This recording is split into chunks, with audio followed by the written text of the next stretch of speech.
Assalamualaikum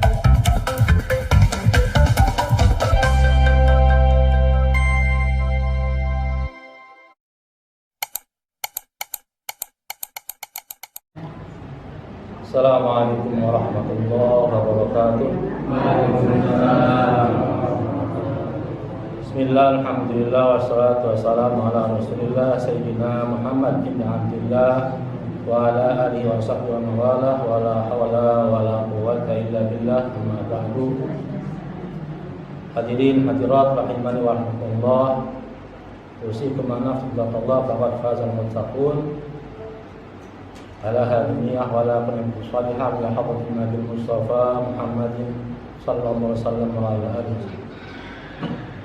Ilmu dan hadrat kitab Syekh Muhammad bin Abi Bakar rahimahullah ta'ala ila jami'i masyayikhina wa asatidatina wa muallimina fil lailana wa lahum al-Fatihah.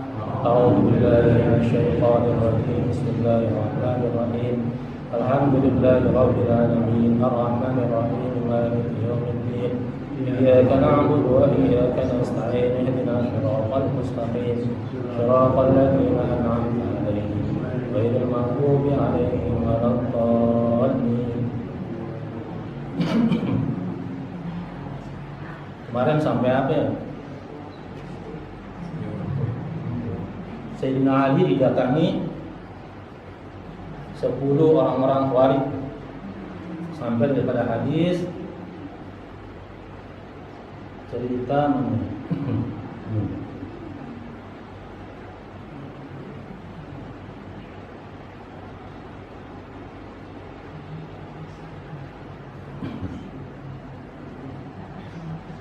qala idza sarafta minal mali fa innahu yanqusu wa idza sarafta minal ilmi yazidu.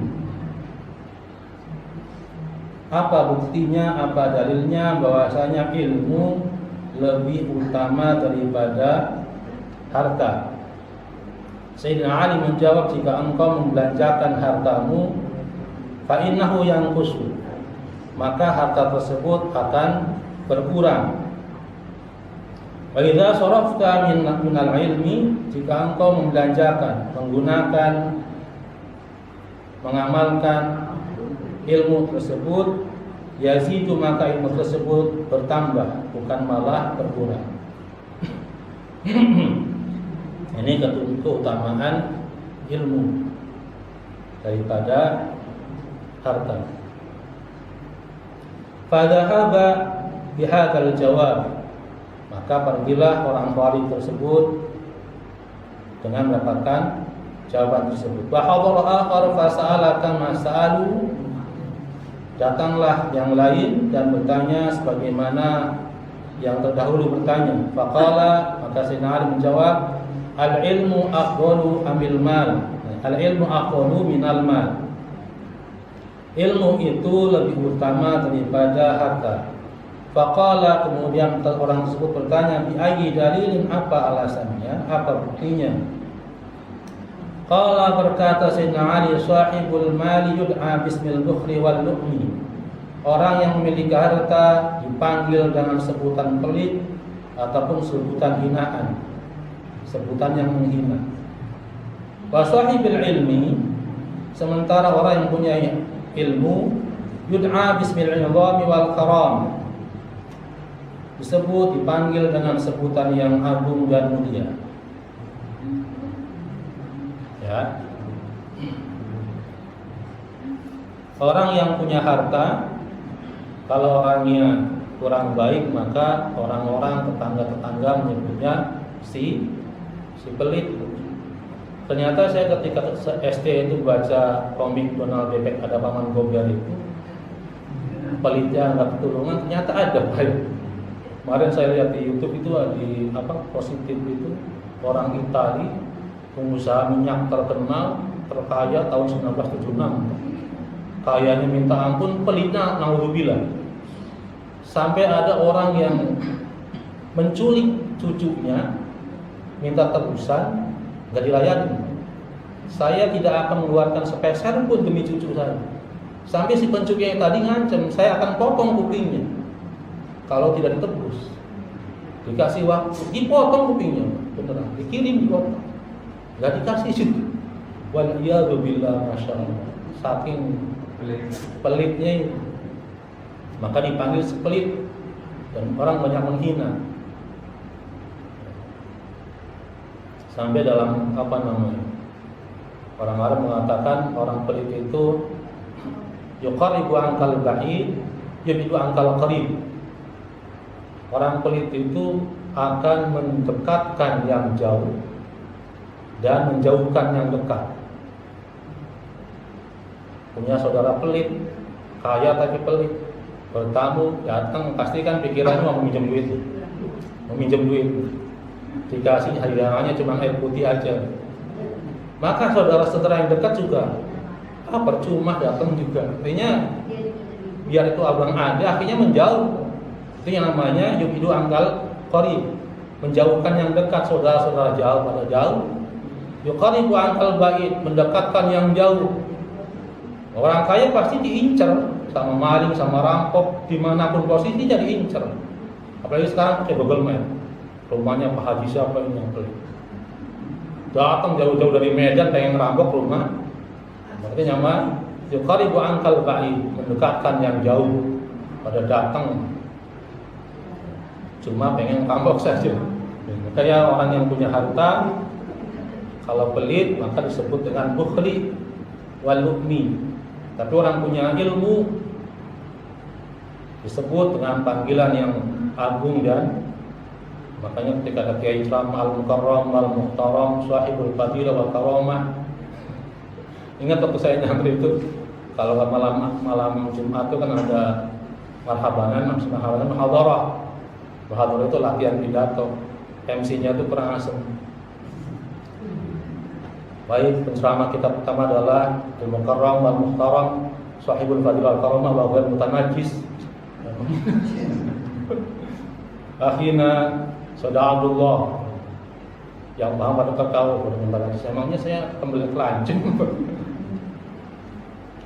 Jadi disebut dengan sebutan-sebutan yang agung dan mulia orang yang mempunyai ilmu. Tapi Imam Syafi'i pernah berkata, khudil mala wal ilma takun dif'atan fin nas fa inan nas awamun khawas.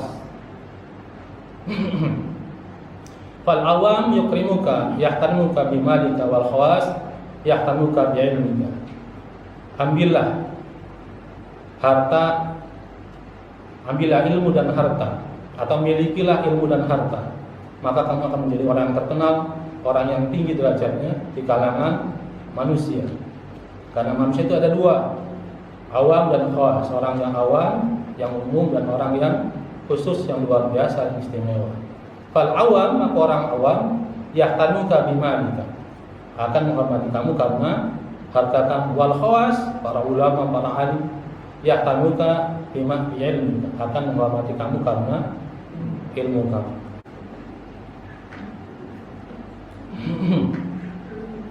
Wa hadara akhar, dan datanglah yang lain, wa sala an dzalika faqala al ilmu aqulu minal mal, dan bertanya tentang hal tersebut. Faqala, maka Sayyidina Ali menjawab, ilmu lebih utama daripada harta. Faqala bi ayyi dalilin, apa buktinya? Qala, Sayyidina Ali menjawab, al malu yuhfadhu, harta itu dijaga. Yuhfadhu minas sarifi, harta itu dijaga dari maling. Wal ilmu, sementara ilmu la yuhfadhu minas sarif, sementara ilmu tidak dijaga dari maling. Orang yang punya harta maka dia harus menjaganya, maka harta itu dijaga. Jadi kalau orang punya ilmu nggak perlu dijaga. Apa kewajibannya mengamalkan? Dulu waktu anak pesantren di Bekasi, pesantren An-Najah, itu wakifnya yang mewakafkan tanah untuk pesantren 5 hektar itu namanya Haji Yasin. Beliau anak angkat tunggal dari orang Cina kaya, pengusaha yang nggak punya anak, orang asli di bumi Pebayuran, di daerah Bekasi, timur berbatasan Kerawang. Dari SD diasuh sama orang Cina, walaupun dia orang Indonesia asli di Bumi. Sampai akhirnya si Cina meninggal, diwariskan ke dia kekayaannya, usahanya, bisnisnya. Si Yasin ini benci sekali sama ulama, sama ustadz, sama kiai, benci yang betul. Tetapi hartanya takut dimaling, takut sekali. Makanya rumahnya di pagarnya tinggi, satpamnya banyak, penjaganya banyak, dulu centeng namanya, bodyguardnya banyak, sampai punya jimat sekarung. Beliau cerita setrikanya, punya jimat sekarung, dan di ranjangnya itu, bawah ranjang sama tidurnya ada samurai sama pistol. Satu saat dirampok, dan rampok itu masuk, tembus, ngacak-ngacak semuanya. Ada satu rampok yang bisa masuk ke kamar dia, dan dua-duanya kedong-kedongan pistol, tembak-tembakan, sampai Haji Yasin kena 7 peluru di perutnya. Si malingnya juga sama rampoknya. Dua-duanya bareng-bareng masuk rumah sakit. Bawa rumah sakit, Haji Yasin mengucap, "Ya Allah, seandainya saya bisa hidup lagi, saya akan taubat." Terus saking jaga hartanya ketika masih kafirnya, masih menganut ajaran apa, ternyata Allah kabulkan. Malingnya yang sesisinya itu meninggal, mati, dia hidup selamat, pelurunya diambil semua selamat, kemudian taubat. Dia nyari ulama, nyari kiai, pengen masuk Islam. Padahal dulu waktu SD-nya Islam, masuk Islam, baca syahadat juga. Dari yang mulai sawahnya hektar-hektaran, usahanya banyak, ketika masuk Islam bangkrut, Pak. Miskin semiskin-miskinnya, sampai tinggal di gubuk pinggir sawah sama istrinya. Istrinya setia sekali. Bangkrut, akhirnya beliau datangi lagi sama kiai tadi. Saya kok masuk Islam malah bangkrut, malah miskin sampai tinggal di rumah. Kata Pak Kiainya dengan bijak, "Sin, Islam itu agama yang suci, bukan agama kotor. Dan Allah ingin bersihkan badan kamu sebersih-bersihnya." Emang salah saya apa ya? Emang Allah nggak tahu kamu usahanya kayak apa? Dibongkar sama kiai. Kamu sekarang kan dulu kan punya sawah hektar-hektar. Ketika kamu pengen beli sawah yang di tengah supaya dikuasai sama kamu beli sawah yang di pinggir yang dekat dengan irigasi. Dibeli dulu semua, Pak. Biar harganya mahal nggak apa-apa. Dibeli semua sama Haji Yasin. Ketika dibeli, itu saluran air yang ke sana ditutup. Otomatis sawah-sawah yang di tengah-tengah itu gak punya air dan kering, maka akan dijual dengan harga murah Haji Yasin. Makanya sawahnya hektaran semua, karena orang-orang di tengah sana yang gak dekat irigasi ketutup semua, jual murah semua. Dan itu dalam Islam salah, haram. Makanya Allah akan bersihkan. Makanya sampai sebangkrut-bangkrutnya. Beliau tuh cerita sampai nangis. Dia masih ada. Kata yainya, sekarang sholat tahajud aja 40 malam. Sholat tahajud munajat sama Allah. 40 hari terakhir subuh-subuh datang tamu. Datang tahun 80-an gitu. Datang tinggi gede hitam. Waalaikumsalam. Salam. Haji Yasin bingung, ini siapa? Sin, kamu lupa sama saya? Saya kan teman kamu. Teman mana? Teman ketemu di mana? Tunggu, duduk, dikasih apa? Hidangannya pisang. Satu, ya punya hartanya pisang-pisangnya buat makan itu. Satu tandan itu dimakan semua habis sama tamu. Kata tamunya, saya teman kamu. Dan ini ada titipan. Saya kasih pinjam kamu 5 juta tahun 80 buat modal. Ya, nanti balikinya nanti. Udah, kami komisi keluar 5 juta buat modal. Haji Yasin nggak tahu itu siapa. Dan mungkin malaikat Allah diutus. Saya itu dari 5 juta itu beliau beli sepetak sawah dulu. Terus sudah panen, ketika panen dibagi 2. Hasilnya bagi 2, satunya buat sodako, satunya buat jualan. Setiap kali sodako, setiap kali itu 2, panennya nambah lagi. Makanya ketika dia panen sodako, kemudian bangun musola. Ada di Pembagian itu musola Al-Hidayah 1, Al-Hidayah 2 sampai Al-Hidayah 4. Dulu waktu saya pesantren itu ada namanya truk. Hampir semua Kerawang, kemudian Bekasi ada truk itu Ilahi. Truknya siapa? Ternyata truk Haji Yasin. Sampai akhirnya tahun 90-an beliau manggil Allahyarham Haji Mahrus Amin, pengen wakafin sawahnya buat bikin pesantren. Datang Haji Mahrus Amin, diskusi, saya pengen wakafkan 1 hektar buat pesantren. Kata Yai Mahrus Amin, kalau pesantren mah nggak boleh sehektar. Sehektar mah buat madrasah aja. Minimal nggak bangun pesantren 5 hektar. 5 hektar. Akhirnya Bismillah 5 hektar diwakafkan buat pesantren. Dan itu satu pesantren yang diesain sama almarhum Yai Mahrus Amin. Saya lihat paling bagus. Sawah 5 hektar jadikan pesantren, diuruknya aja pakai 250 dump truck tanah.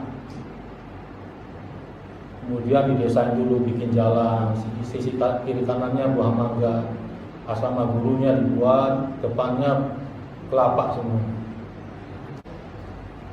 Artinya apa? Sahibul mal yuhfad. Orang punya harta harus dijaga hartanya. Kalau orang punya ilmu nggak butuh dijaga. Sampai Sayyidina Ali sendiri ketika mau meninggalnya itu jadi huru hara, jadi khalifah, ajudannya, bodyguardnya atau katakanlah sekarang pengaman presidennya, Bapak nggak boleh berangkat sholat subuh, bahaya. Kata Sayyidina Ali, saya nggak butuh pengawal kamu. Pengawal saya cukup ajal saja. Kalau memang sudah ajal ya sudah meninggal, nggak perlu dijaga karena orang punya ilmu. Satu lagi, ahli ibadah lebih baik daripada siapa? Orang yang alim, orang yang faqih, yang alim itu lebih utama daripada min alfi abidin, daripada 1000 orang yang ahli ibadah. Setan itu akan susah mengganggu orang yang bahkan naumul alim khairun min ibadati alfi abid. Tidurnya orang alim itu lebih baik atau lebih susah diganggu setan daripada ibadahnya orang ahli ibadah. Karena ibadahnya ilmunya kurang. Kenal Lia Eden? Lia Eden itu pemimpin jamaah apa itu? Beliau adalah tadinya seorang mukminah muslimah yang ahli ibadah, rajin sholat tahajud. Tapi ilmunya kurang, setan gampang sekali, iblis gampang sekali belokin. Ketika padahal jin datang, Jibril datang ke saya, kata si dia, ya Edan. Padahal kejadian itu hampir sama dengan kejadiannya Syekh Abdul Qadir Jailani.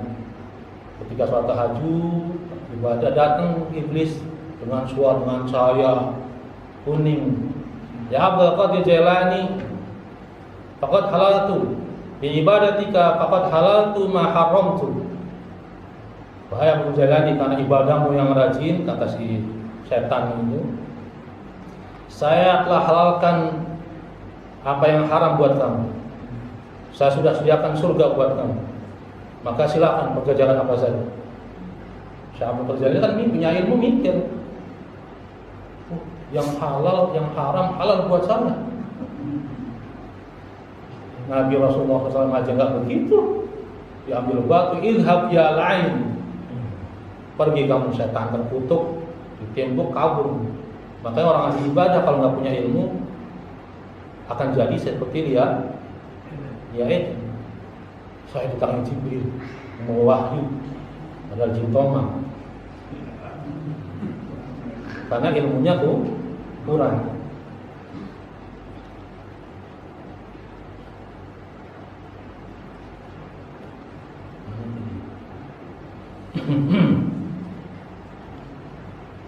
Fahadhara akhar wa sala anhu faqala bi ayyi dalil. Dan datanglah orang yang lain dan bertanya tentang utamaan ilmu. Sayyidina Ali menjawab, sahibul mal yuhasabu yaumal qiyamah wa sahibul ilmi yashfa'u yaumal qiyamah. Orang yang mempunyai harta akan dihisab pada hari kiamat, dan orang yang punya ilmu akan memberikan syafaat. Wa hadra akhar wa sa'ala faqala al-ilmu afdalu amil mal faqala al-ilmu al-malu yuksal qalbu. Sayyidina Ali menjawab bahwasanya ilmu lebih utama daripada harta dengan alasan al-malu yuksal qalbi wal ilmu yunawirul qalb. Harta itu membuat atau menjadikan hati menjadi keras. Wal ilmu, dan ilmu yunawirul qalb, akan menyinari hati. Betapa banyak orang-orang punya harta, hatinya jadi keras. Apa yang menyebabkan hatinya keras? Empatinya hilang. Nah, punya simpati lagi, jangan empati simpati hilang. Dia jadi sombong, semua saudara juga nggak ngaku, dan tidak punya kepedulian bagi orang yang tidak punya iman. Akan tetapi kebanyakan begitu, orang kaya itu kalau imannya kurang, jadinya apa? Hatinya keras, tidak tersentuh dengan kondisi yang sekitarnya. Sementara orang punya ilmu, yunawirul qalb, hatinya disinari oleh ilmunya. Yang dimaksud di sini adalah ilmu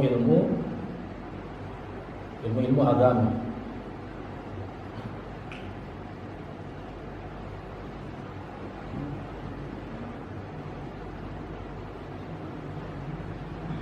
Wa hadara al-akhar fa sa'ala an dzalika faqala al-ilmu afdalu amil mal. Faqala al-ilmu afdalu minal mal. Sayyidina Ali menjawab, ilmu lebih utama daripada harta. Faqala bi ayyi dalilin, apa buktinya? Qala, Sayyidina Ali menjawab, sahibul mali yud'a rububiyyati bisababil mal. Orang yang punya harta akan dipanggil, akan disebut, orang-orang manggilnya Tuhan. Rabbun itu Tuhan, rububiyah dipertuhankan. Kenapa? Dengan sebab hartanya. Wa du'a sahibul mal bil ubudiyah, dan orang memiliki ilmu akan dikenal sebagai hamba. Jadi banyak orang punya harta, orang-orang manggilnya Tuhan, bos besar. Tapi kalau orang yang punya ilmu akan disebut dengan sebutan yang tidak membuat dia terpedaya. Artinya apa? Tetap memuliakan. Ubudiyah dengan ahli ibadah, dengan hamba sahaya.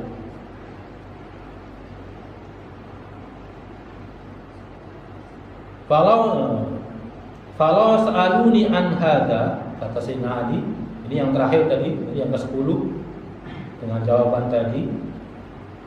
Falau sa'aluni an hada, kalau kalian semua bertanya pada saya tentang pertanyaan tadi, la ajabtu jawaban akhar, pasti saya akan menjawab dengan jawaban, dengan alasan-alasan yang lain. Madumtu hayyan, selama saya masih hidup. Faja'u, maka 10 orang tersebut, orang Khawarij tadi, wa aslamu kulluhum, dan kembali lagi masuk Islam. Khawarij itu munculnya ketika Sayyidina Ali menjadi khalifah, keluar dari Islam,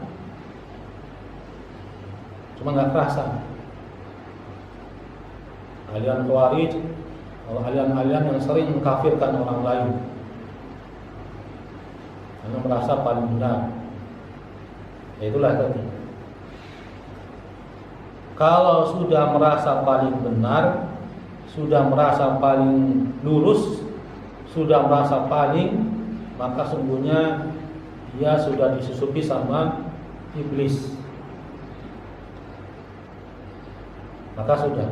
Imam Syafi'i ketika beliau berpendapat, barangkali pendapat kamu ada benarnya, pendapat saya ada salahnya. Artinya tetap tidak merasa paling benar. Wallahu a'lam bishawab. Mudah-mudahan bermanfaat. Kemudian kita tutup dengan doa kafaratul majelis. Subhanakallahumma wa bihamdika asyhadu an la ilaha illa anta astaghfiruka wa atubu ilaik. Assalamualaikum warahmatullahi